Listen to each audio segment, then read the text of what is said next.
Hi everyone, welcome to our third episode of our Pear Deck Tech Tuesdays, where we are going to be talking today about really just kind of some ideas and templates and some powerful ways that you can boost that 4C thinking in your classroom, and also some ways that Pear Deck can be used to help you be more efficient and make your life a little bit easier. Reminder that you can access this slide to watch back this video, to access the links that I will be sharing today, or to go back and watch any of the earlier videos in the series that you might have missed by going to bit.ly/peartechtues. We'll get you to this slide where you can get to everything. So in our first two videos, we did talk about getting started with Pear Deck in session 1, which you can find here. And then we looked at utilizing the Pear Deck resource library and our district resource library in session 2, not session 3. And you can access that here as well. So if you missed those, you may want to go back and take a look at that. But today, like I said, we're going to be looking at the 4Cs. If you're not sure what I'm talking about when I say the 4Cs, you're going to see what I mean here in just a second. We'll look at what I'm talking about when I'm referring to that. And for this one, I think we're going to move through this pretty quick, really just 3 big parts. We're going to talk about why the 4Cs matter. We're going to look at some templates and ideas that help you integrate these really important skill sets into your classroom with your students. And then also, I'm going to be showing how you can use a really cool feature on Pear Deck that's called Instant Decks and Instant Conversion, which uses AI to allow you to instantly create content on Pear Deck that you can use with your students. So before I get started, if you would like to be able to access the slides that I'm going to be going through, you can use the template link here. Remember, again, you can get to this slideshow at bit.ly/peartechtues.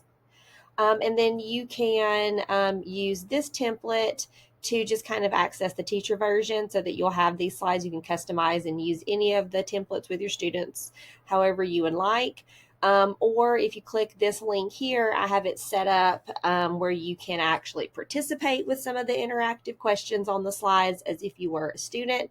If you'd like to kind of play along that way and sort of see what it would look like from the student perspective to interact with those different elements and questions on the slides. And I have it set up on student paced mode. When we did the first example slide for our first session, we did the teacher controlled mode in which I have to move you from slide to slide. But for this one, since I knew I was pre-recording this and people might be accessing at different times, it's set up at student paced. So you'll get to kind of see what that one looks like if you go through and access as a student. All right, so I'm going to click over to that slide. And actually, I think I'm going to open it up in my Pear Deck viewer. So I have this one open as if I was presenting it to my class. This is kind of what it looks like on my dashboard after I set that student-paced lesson. So that's what you're looking at now. Okay, so on the first slide there, we're looking at 4Cs of future-ready thinkers. So if you were wondering what I was talking about when I said 4Cs before, hopefully now seeing these words has kind of jogged your memory as to what those are. So just a kind of quick disclaimer of what the 4Cs are and sort of where they came from. We're talking about critical thinking, creativity, collaboration, and communication, which are 4 skills that have really kind of stood the test of time, and even now in our AI world are even more important than ever. Because they are the skills that future employers are really looking for when they're going to be interviewing our students when they move out into the real world. There was a group that came together several years ago, 10 plus years ago, that consisted of educators as well as leaders in all other realms and career fields who developed this 4C framework. There's a lot more to it than this. But kind of what I'm trying to explain is that it kind of boils down to these are the skills that we maybe don't necessarily think about so much when we're teaching and just really worried on covering our standards. But these are the foundational skills that are really going to be most beneficial to our students and help them to be successful not only in the workplace, but just as people. So Pear Deck is a really great opportunity to sort of embed those. And for just for kind of a little reminder too of our expectations as far as instructional technology, using those 4C skills is one of our built-in expectations. As you can see here, in Madison City, we have the expectation that teachers will reflect on whether their instructional technology choices are providing opportunities for students to think critically, communicate, collaborate, and create. And then another way to think about it, I know you hear a lot about our PICRAT framework in Madison City and how we really have that focus of not just using technology for technology's sake and trying as minimum as possible to use it just to replace other things that could be done just as well with paper and pencil, but we really want to make sure that we're using technology to amplify and to transform learning. So, really starting with student learning, what it is we want our students to know, finding a strategy, a tried and true instructional strategy that we know will help them to learn that. And then from there, we want to make choices of tech tools that we know can amplify that to the next level. And so, when we choose a tech tool that can bring in those 4Cs, that really is one of the best ways to ensure that we are amplifying our students' learning to the next level. If I'm using some kind of technology that's going to challenge my students to think critically, to enhance their ability to collaborate, to improve the level of communication, or to promote creative thinking or application or have them creating original work, well, then I have definitely chosen technology that's going to help to amplify and transform my learning to the next level, because not only are they learning about the given subject matter, but they are practicing these crucial skills that are going to really be important for them, especially as they continue to grow older. And like I mentioned before, too, especially now in our AI era, these skills have remained extremely important, really still the foundations of everything we want for our students. We want them thinking responsibly, thinking ethically. They need to work on their communication ability. They need to be able to collaborate now, even with AI assistants, and really think about creativity in a whole different way too, now in the age of AI. So I have linked this article from Matt Miller from Ditch That Textbook that kind of goes a little deeper into all of that. And you see these 4Cs mentioned over and over again as those 6 ways to prepare students for an AI future. I linked that there too, just in case you want to read a little deeper into it. Okay, so now we've talked about our why, so let's jump right into it. So what I did for this session is, in this slide, I have put together a few different templates that kind of give you some ideas of how you might actually utilize Pear Deck to help your students practice these types of skills, or just to integrate this type of thinking along with the standards that you're covering from day to day in the classroom. So we're first going to look at critical thinking and creativity. Now, keep in mind, these are just a few examples to get you thinking about how you might do that. There are a plethora of ways that you can use Pear Deck to boost that critical thinking and creativity in your classroom. And these are just some ideas to get your brain going. So thinking about prompting students to analyze, maybe using that label or that circle or rank tool. We can encourage design thinking. Pear Deck is a great platform for sketching and brainstorming, promoting deep thinking with open-ended text prompts, and then sparking imaginative thinking using those draw slides. So I've got a few template examples that I will show you here. Now, if you entered this presentation as a student, this is going to look a little different for you. I'm in the teacher mode. So, it's not going to show my actual template. Let's hop back over here. So I am actually in teacher mode. So mine looks a little different if you're in as a student. Then when you're on this slide, you're going to actually see your draw options down here. So this one's a draw slide, just an example of an ELA practice activity that you might use with Pear Deck, having students draw a new cover for a book that they just read. I wanted to also kind of show some ways that we might be able to boost critical thinking using Pear Deck with a math energizer activity such as this one.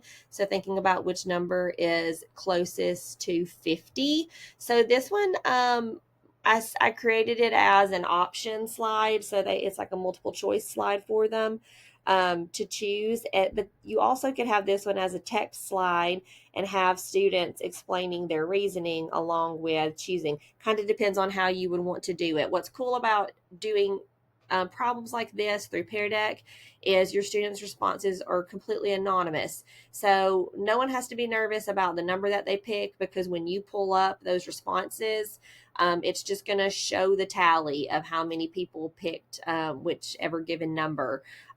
So they're not going to see their names labeled there. And then also, if you allow students to explain their reasoning, then their reasoning responses are also going to be anonymous, but you can pull them up for everyone to see and be able to kind of practice giving that constructive feedback to one another. So there you're even kind of pulling communication in. So whichever way you go with it, I think it's great just as the option slide if you're going to want to have that open discourse in the classroom, or depending on where you're at with that or the particular group of students, it might be that you want to give them that option to be able to explain in an anonymous and safe environment. And then another example, using it in science. So an activity such as this, a community is worried about water pollution in their river. Sketch or label a solution you would try to reduce pollution. So if you're in the student version of this, you see that you have the ability to draw and then also create little label bubbles that students could use. Or something like this, choose a character from our story and give one piece of evidence that shows they are brave. So here again, just some examples of how students can utilize Pear Deck to practice that creative and critical thinking, and then also to really elicit some deep and impactful discourse within your classroom. And also, like we talked about from the very beginning, still giving you that ability to constantly be formatively assessing your students where they are and just kind of be checking in with them throughout the lesson. All right, so now we're going to look at some templates that might help you with boosting communication and collaboration. So some of the great things that Pear Deck can help promote for your classroom in these particular realms is the ability to share ideas safely, which we've already talked about just a little with that anonymous responsibility. The ability to learn together, so using some of the Pear Deck prompts for kind of a virtual pair share or group reflection type activity, letting students see from different perspectives and spark some whole class discussions, and then time to really offer real-time respectful feedback and some opportunities to kind of guide classroom discussion in a way that's not too intimidating. So a few examples for incorporating that communication and collaboration. So this one is an example of doing a number talk in Pear Deck. This is a pretty common thing that I've heard several teachers do and enjoy doing within Pear Deck. So with this one, solving each problem and then explain the strategy you use to solve problem 2. Kind of like we talked about in the math problem before, what's really powerful about this one is that students can give that explanation in an anonymous environment where they don't have to feel nervous about the criticism that they might receive. And it's also a really great opportunity for students to practice criticism in a positive way, or providing feedback to their peers in a way that's respectful and helpful. But then too, we know the power of number talks is that we get to see multiple different strategies and kind of see students thinking out loud, which is, again, a huge thing for them to be able to do, to actually explain what they were thinking and how they arrived to the solution to a problem. So with Pear Deck, you're able to display all that thinking at once. Students can see different strategies that other students were using, and it can help them kind of grasp onto a strategy that they think might work for them if they're feeling a bit challenged.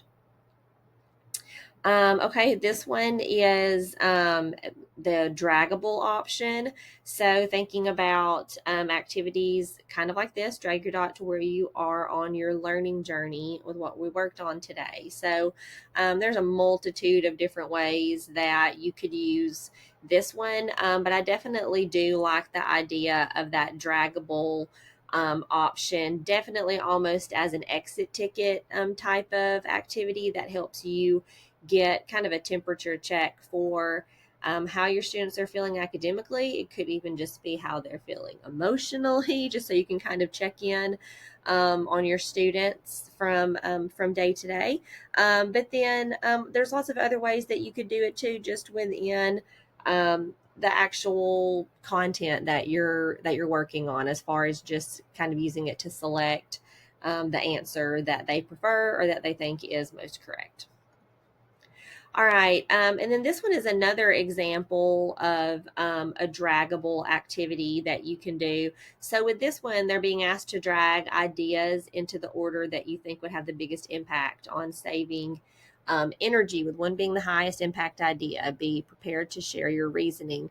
So for this one, you can't see the options over here. Because we're just in that teacher mode right now. But what's cool about that one, let me see if I can pull the extension up to kind of show you guys.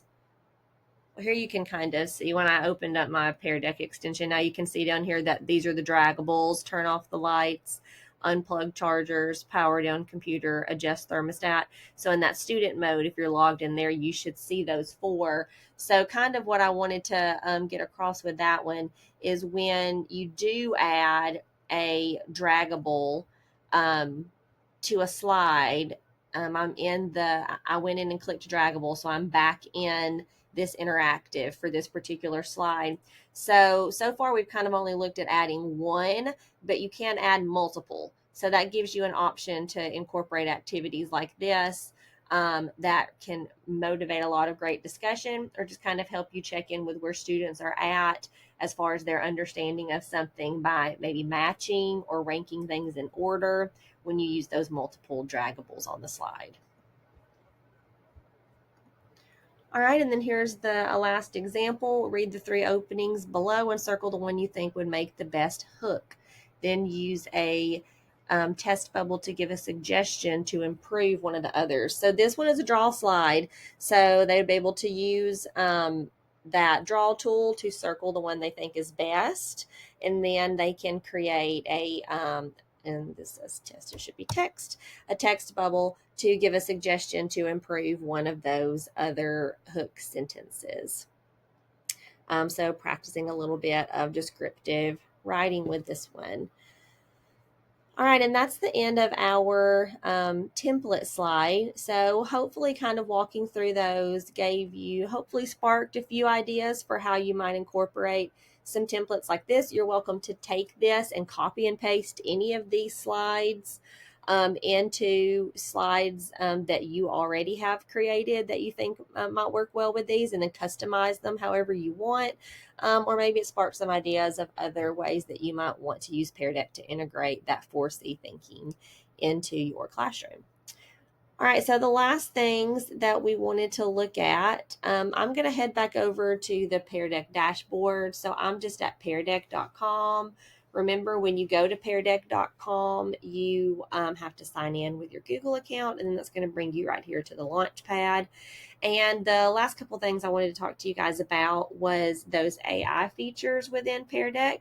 So we're going to look at creating those instant slides, or the instant conversion tool that is built into Pear Deck. So when you're ready to create, this is a feature that Pear Deck has available to you that for those who think this is something helpful to you, might help you save a little bit of time. And for some of you, this might not be something that that you feel like you need, or maybe you do this in other ways with different types of AI to kind of eliminate that time. But one thing we do have here is instant lesson packages. So I'm going to click into that so you can see what that is. And then I'm going to do an instant Pear Deck. So with this one, if you've ever used like CurryPod or something like that, this is going to be very similar to that. So with an instant Pear Deck, basically you're going to be able to tell Pear Deck what it is that you're teaching, and then it's going to do its best to create a basic Pear Deck interactive template for you that you can use with your students. So I am going to say, let's say that we're doing pollination. Now you can give as much detail as you want. Also notice you have several different options down here too. So you can just give a description of what it is that you're wanting.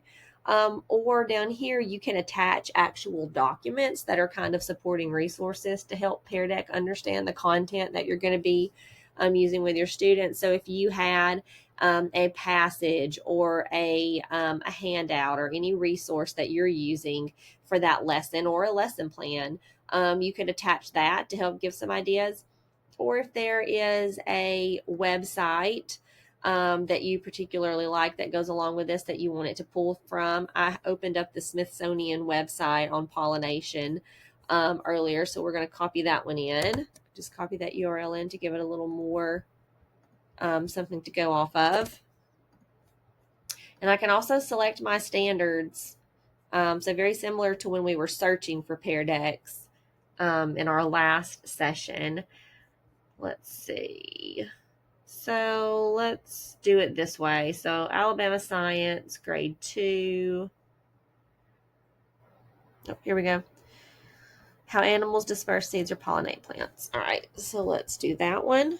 Save and close. All right, so now we've got our standard in there too, and we're at second grade level. Also notice here you can choose different reading levels. So depending on if there's a particular maybe small group or something that you're working at with this, that's something else that you can use. All right, then I'm going to create that Pear Deck.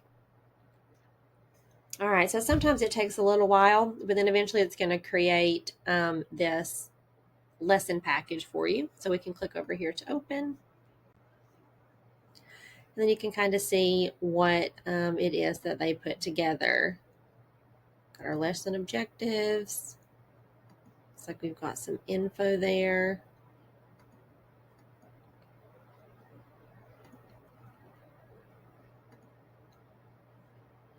So they always have a few built-in interactives.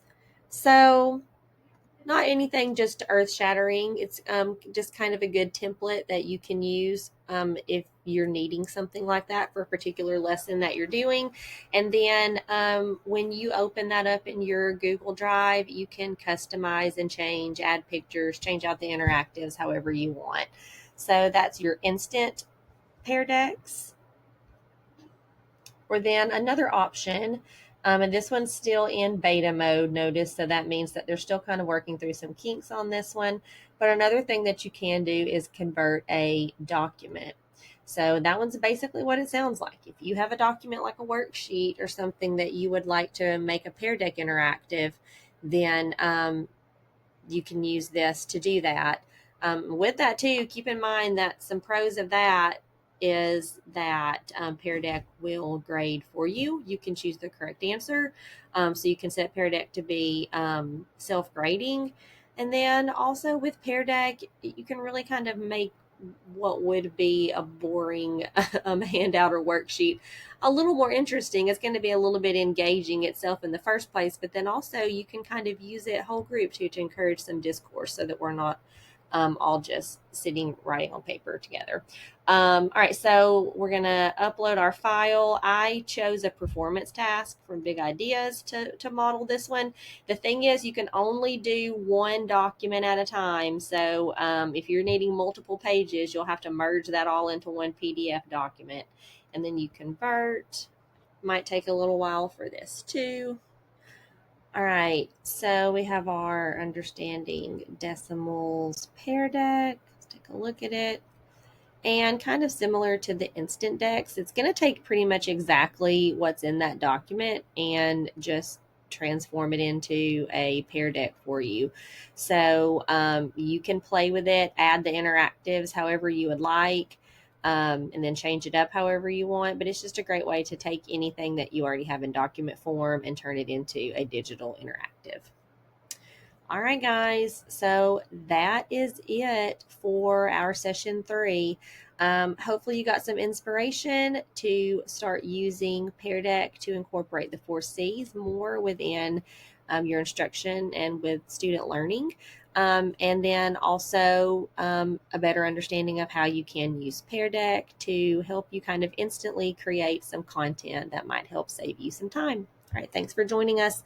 Our last session is going to be next week. We'll be doing that flashcard factory session. That's going to be a really cool one. If you haven't played with flashcard factory before, it is a really awesome way to practice vocabulary built within Pear Deck. And you actually already have a lot of pre-built flashcard factory activities ready for you because we have teachers who have gone in and built those. So we'll be looking at that one next week, and that will wrap up our Pear Deck Tech Tuesday series. Thanks everybody for joining me. Have a good rest of your day.